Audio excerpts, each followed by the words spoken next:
everybody, welcome back to our channel. My name is Wendy and today I'm going to show you how to make and freeze hash browns. We have a lot of potatoes left over from the garden that we need to process other than canning it. So I'm going to show you a quick and easy method. So let's get started. As you can see, we have quite a few potatoes left. And the first thing you want to do is wash these thoroughly to get off any of the dirt and debris and clean them up really good. And then what we're going to do is peel them. And once they are peeled, they're going to go into a water bath. And they're just going to sit in some cold water until we're ready to put them in the food processor. The purpose of soaking your potatoes in water as you are peeling them is to prevent them from turning brown.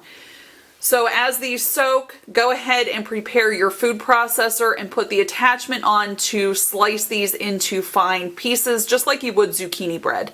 That's the attachment that you want. This is the disc that you want to use to shred your potatoes with. So we're going to put the lid on, and then what we're going to do is slice our potatoes so that they fit through the hole of the food processor.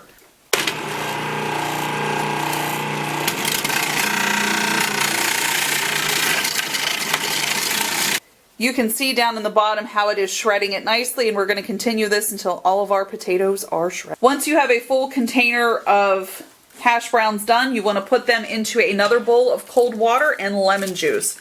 If you do not use lemon juice, you will regret it because your hash browns will turn a terrible looking brown color and they will be unappealing.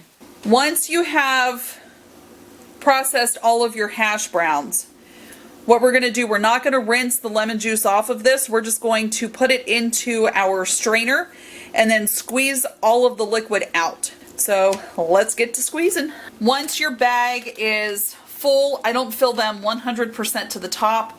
I start to seal the side. Now don't laugh when you see what I'm going to do because this is redneck. Take a straw, any straw.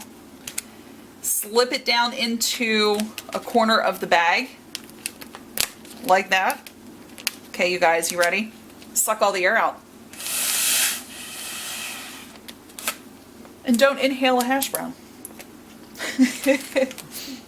And then that way it sucks all the air out, and then you just make them flat, and then you can store them flat just like that in your freezer. So this is a side-by-side comparison. These are the ones we just did with the lemon juice.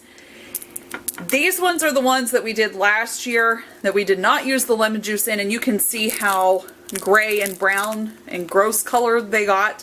There's nothing wrong with them, but they look very unappealing. So that's why we use the lemon juice. So continue this process till you're completely done. Bag them up, freeze them flat, and you will have hash browns all winter. I'm going to show you how to use them in a recipe. We're just going to take a quart of our hash browns and put them in a baking dish. Use whatever size you have. This happens to be an 8.5 by 8.5, I think, or a 9 by 9. Either way, one or the other, that's what this size is. And to that, we are going to add a stick of butter, a block of cream cheese, and a can of cream of mushroom soup. So we're going to heat the mushroom soup, the cream cheese, and the butter. We're going to heat that on the stove. We're going to pour that over top of the hash browns and then put some cheddar cheese on top, and then we're going to bake it until it's cooked. So all of the directions will be in the description box below for how to do this. So we'll show you a little bit of here and there, and then you can follow the directions in the description. All of our ingredients are in our pot, and my butter was frozen, so this is going to take a little bit to thaw out and cook down. So we're just going to stir this to keep it moving so it doesn't burn to the bottom of the pot.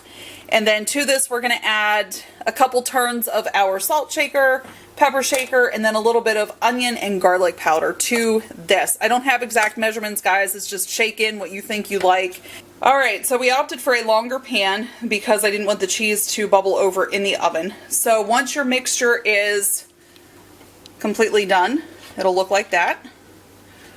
We are going to pour this over top of our hash browns.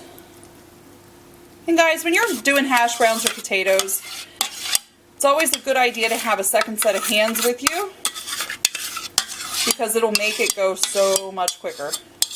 Okay, and then spread that in, kind of mix it up a little bit. Don't be afraid to get in there and get it mixed up good.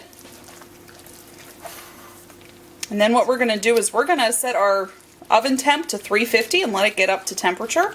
We'll check it at a half an hour and see if it's done, but you're going to have to just check it and see periodically if the potatoes are done to your liking.